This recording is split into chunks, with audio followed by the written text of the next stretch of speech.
and welcome to Plaid Stallion's Toy Ventures. My name is Brian, and this week I'm covering something very near and dear to my heart, Mego Meet 2024. Mego Meet is an event that has been put on by the Mego Museum since 2005, and it was started by community members just trying to keep the vibe of a clubhouse. Sure, we had toys, but moreover, we got a gathering of folks with a shared common interest. It's the best part. This year, the event was hosted by our friends at Zolo Con in Warminster, Pennsylvania, and this was their last show at the Fuge, an amazing former NASA facility that is just a fantastic backdrop to have a toy show at. I really wanted to slip behind the rope here and play Doctor Who in this one room. I have a real old-timey computer obsession, and this place just had eye candy before they brought in the toys, and that was pretty cool. Also, before I got to the show, I got a really good omen in the fact that my hotel room number was 329, and that was my address growing up as a kid during my Mego years, so I knew I was in for a fun weekend. So, like all my episodes, I'm going to give you a brief montage of some of the sights of Mego Meet 2024, and I'm going to share my pickups and regrets and things I saw that were just neat. So hang tight, here comes Mego Meet 2024.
I slept in on the first day and entered late.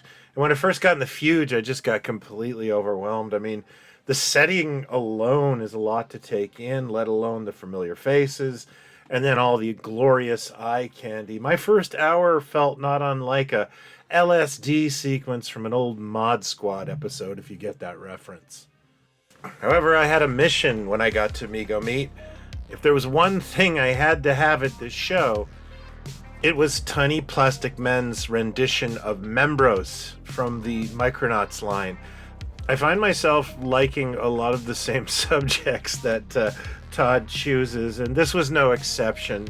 Membros is my favorite Micronaut as a kid, and to see him fully realized as an 8-inch action figure in that, comfortable Mego style was just more than I could handle.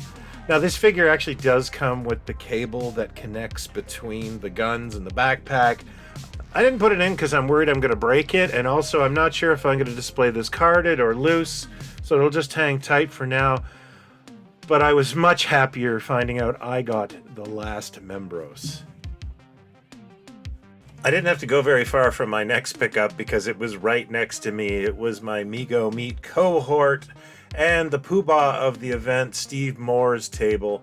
And these are 3 Basa superheroes from Peru.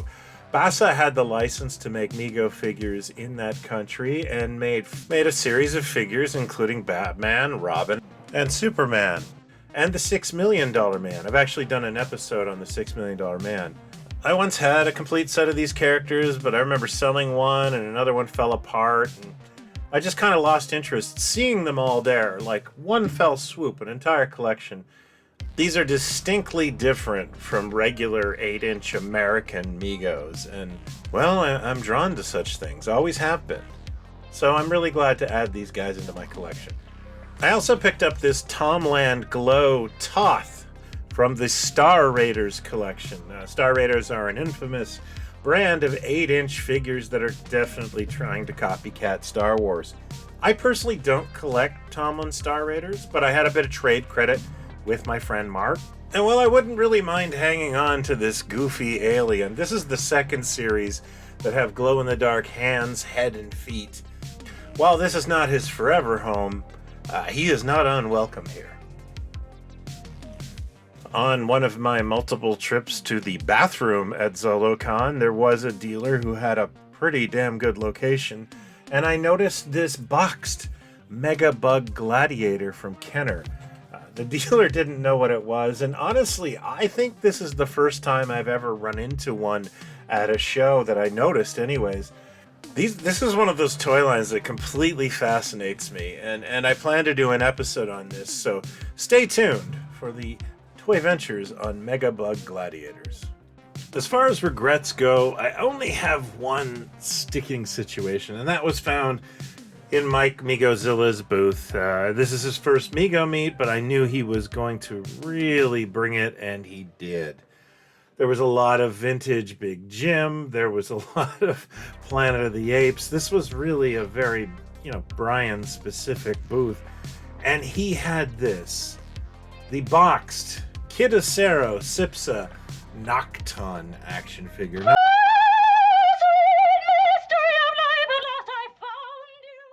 Nocton, of course, is spun off from the Space 1999 villain, the Zython. I've done a video on that here. And was part of the Kid Acero toy line in Mexico that I have just been obsessed with since I discovered it in the 90s. And yeah, this is like Grail.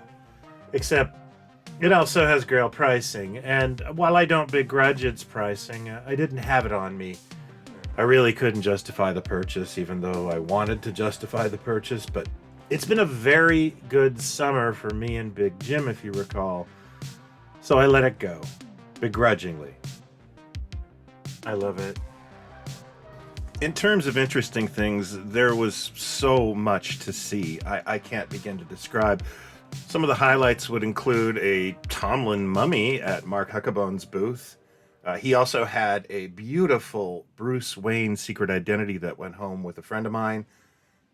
And next to me was a set of Lincoln Monsters from my friend Steve, who also had some really cool brick Mantooth fashions. I really should have brought a couple of those bricks. It's weird. I'm out of my own character, and Steve did such an awesome job on these outfits. These were a total steal at the show. I'm going to do something different with this episode in that I put some contact information for many of the vendors below in the description for the video. I get a lot of requests to track stuff down, so I thought I would add this in case anyone saw a Grail. Speaking of Grails, the one thing I did get to take home, but don't get to keep, are the first factory samples of the Lincoln Monsters, the Frankenstein and Dracula I helped design. Jason, who is my partner in Lincoln Monsters along with Frank, has a ritual of keeping the first pulls of anything he does, and I will respect that, but he graciously lent them to me so I can do a video about them this week. I don't want to spoil anything, but these really have been a dream project for me, and I can't wait to share a little more. These should be shipping from the factory at the end of this month. There'll be more on that later. A staple of Mego Meet is the customs auction, which goes towards our bandwidth, not only for the Mego Museum, but Plaid Stallions. Unfortunately, due to technical difficulties, we were unable to hold it at ZoloCon. However, that's good news for you because we're going to actually put it online in the next few weeks, and you'll have a chance to get some of these amazing, one-of-a-kind things, including the Action Jackson Jet by Laser Mego, this amazing exclusive Super Joe Unlimited figure by Super Joe Unlimited.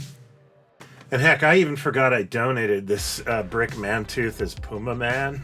I will be doing an episode on the customs auction as it rolls forward. I want to begin by thanking everyone who stopped by and introduced themselves this weekend. I enjoyed each and every interaction I had. It was wonderful to finally meet people that I've corresponded with for decades, and I heard so many cool stories and had so many relatable interactions. I had not only friends from Mego side of things, but this also counted as the first official Pod Stallions group meetup.